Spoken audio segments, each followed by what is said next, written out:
نماز میں چیخنا کس چیز کی علامت ہے؟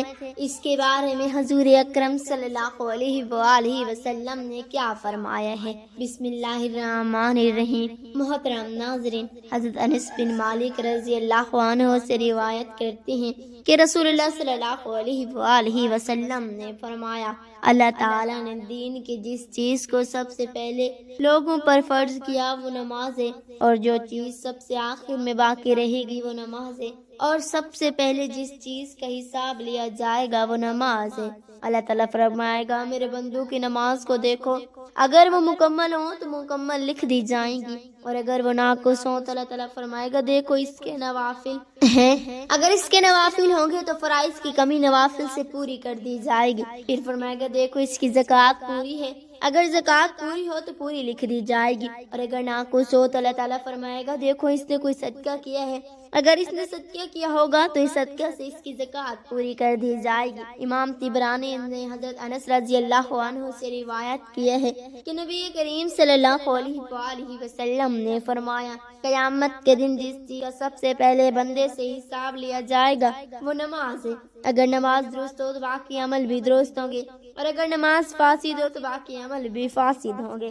امام طبرانی حضرت عبداللہ بن عمر رضی اللہ عنہما سے روایت کرتے ہیں کہ رسول خدا صلی اللہ علیہ وآلہ وسلم نے فرمایا، جو شخص ایمانت دار نہ ہو اس کا کوئی ایمان نہیں، جس کا وضو نہ ہو اس کی کوئی نماز نہیں، اور جس کی نماز نہ ہو اس کا کوئی دین نہیں۔ دین میں نماز ایسی ہے جیسے جسم میں سر ہے۔ حضرت ابو ہریرہ رضی اللہ عنہ سے روایت کرتے ہیں کہ رسول خدا صلی اللہ علیہ وآلہ وسلم نے، جس کی نماز نہ ہو اس کا اسلام میں کوئی حصہ نہیں۔ امام طبرانی حضرت عائشہ رضی اللہ عنہما سے روایت کرتے ہیں کہ رسول اکرم نور مجسم صلی اللہ علیہ وآلہ وسلم نے فرمایا، قیامت کے دن جو شخص 5 نمازیں لے کر آیا جن کے وضو، ان کی اوقات اور ان کے رکوع اور سجود کی اس نے حفاظت کی ہوئی ہو، اس شخص کے ساتھ اللہ کا عہد ہے کہ وہ اس کو عذاب دے گا، اور جس نے ان چیز میں کمی کی اس کے ساتھ اللہ کو کوئی عہد نہیں ہے، اگر اللہ چاہے تو اس پر رحم فرمائے اور چاہے تو اس کو عذاب دے۔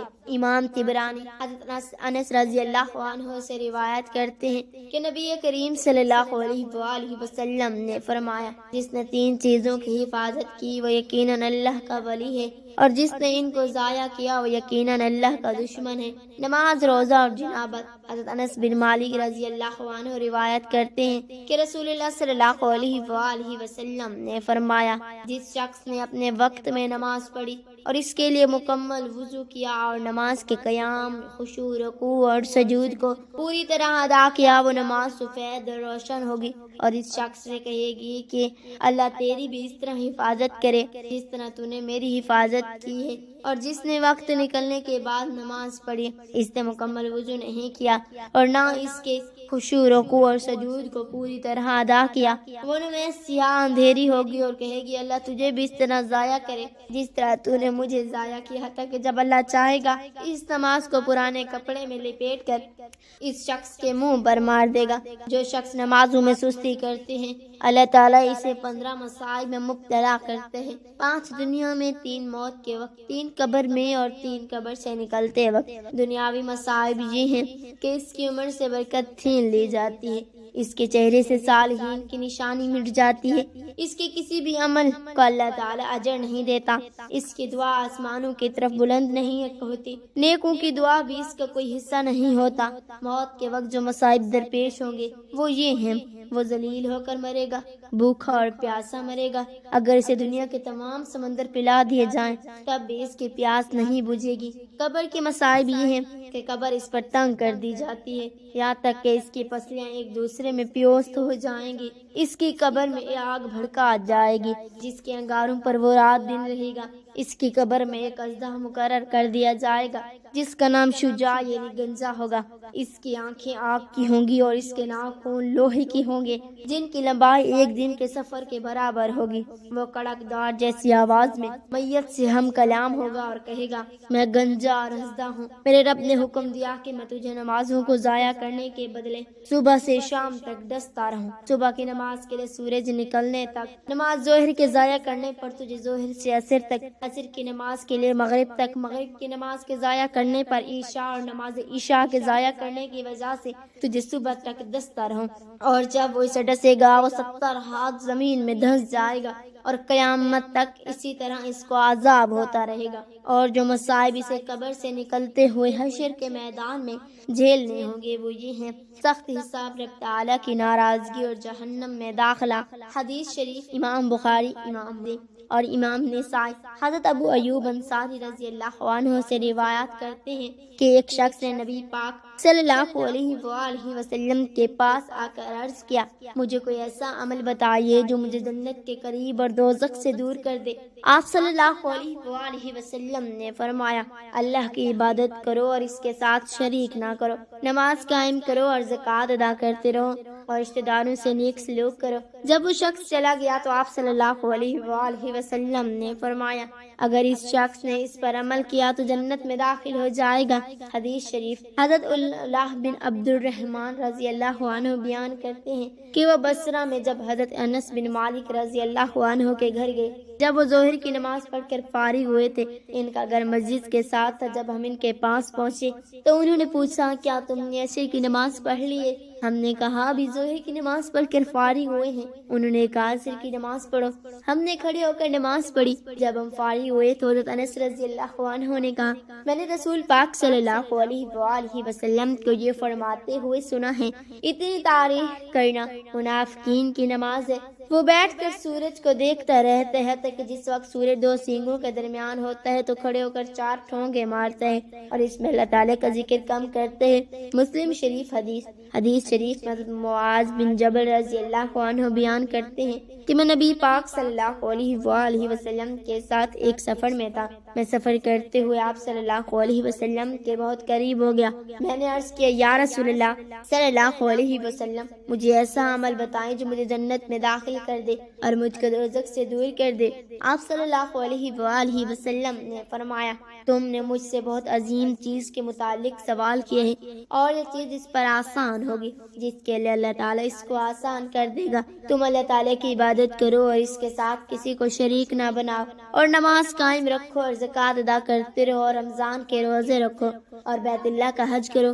پھر فرمایا، کیا میں تم کو خیر کے دوران کی رہنمائی نہ کروں؟ روزہ ڈھالے اور صدقہ اس طرح گناہوں کو مٹا دیتے ہیں جس طرح پانی آگ کو بجھا دیتے ہیں، اور آدھی رات کو اٹھ کر آدمی کا نماز پڑھنا۔ پھر آپ صلی اللہ علیہ وآلہ وسلم نے ایک یہ آیت کریمہ تلاوت فرمائی، ترجمہ ان کی کروٹیں جدا ہوتی ہیں خواب گاہوں سے۔ پھر فرمایا، تمام کاموں کا سردار اسلام ہے اور اس کا ستون نماز ہے اور اس کے کوہان کی بلندی جہاد ہے۔ پھر فرمایا، کیا میں تم کو اس چیز کی خبر نہ دوں جس پر ان تمام چیزوں کا دار و مدار ہے؟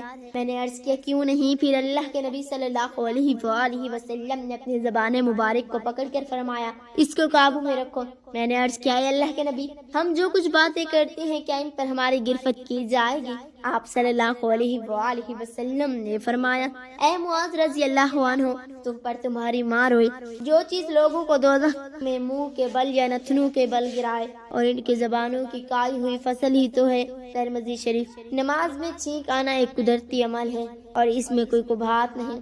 اگر نماز میں چھینک آئے تو اسے روکا نہیں جانا چاہیے، کیونکہ یہ فطری چیز۔ البتہ چھینک کے بعد بلند آواز سے الحمدللہ کہنا جائز نہیں ہے، کیونکہ نماز میں دنیاوی گفتگو ممنوع ہے۔ البتہ اگر کوئی نماز چھینکنے کے بعد الحمدللہ کہے تو دوسرا شخص کے بعد یرحمک اللہ نہیں کہہ سکتا، کیونکہ یہ نماز کے دوران بات چیت شمار ہوگی جو نماز کو فاسد کر سکتی ہے۔ حضرت معاویہ بن حکم سلمہ رضی اللہ عنہ فرماتے ہیں کہ میں نماز میں تھا، کسی کو چھینک آئی تو میں نے کہا یرحمکم اللہ، تو لوگوں نے مجھے گھور کر دیکھا۔ میں نے کہا افسوس، تو مجھے کیوں دیکھ رہے ہو؟ لوگوں نے اپنے ہاتھوں سے اشارہ کیا کہ خاموش رہو۔ اس حدیث سے معلوم ہوتے ہیں کہ نماز میں چھینکنا جائز ہے، لیکن چھینک کے بعد جواب دینا یا بات کرنا منع ہے۔ حضرت انس بن مالک رضی اللہ عنہ سے روایت ہے کہ رسول اللہ صلی اللہ علیہ وآلہ وسلم نے فرمایا، اللہ تعالیٰ دین کے جس چیز کو سب سے پہلے لوگوں پر فرض کیا ہے وہ نماز ہے، اور جو چیز سب سے آخر میں باقی رہے گی وہ نماز ہے، اور سب سے پہلے جس چیز کا حساب لیا جائے گا وہ نماز ہے۔ اللہ تعالیٰ فرمائے گا، میرے بندو کو نماز کو دیکھو، اگر وہ مکمل ہوں تو مکمل لکھ دی جائیں، اور اگر وہ ناقص ہو تو اللہ تعالیٰ فرمائے گا، دیکھو اس کے نوافل ہیں، اگر اس کے نوافل ہوں گے تو فرائض کی کمی نوافل سے پوری کر دی جائے گی۔ پھر فرمائے گا، دیکھو اس کی زکوٰۃ پوری ہے، اگر زکوٰۃ پوری ہو تو پوری لکھ دی جائے گی، اور اگر ناقص ہو تو اللہ تعالیٰ فرمائے گا، دیکھو اس نے کوئی صدقہ کیا ہے، اگر اس نے صدقہ کیا ہوگا تو اس صدقے سے اس کی زکوٰۃ پوری کر دی جائے گی۔ اللہ تعالیٰ سے دست ادب دعا ہے میرے تمام مسلمان بہن بھائیوں کو اور ان کی اولادوں کو پنج گانہ نماز ادا کرنے کی توفیق عطا فرمائے، آمین یا رب العالمین۔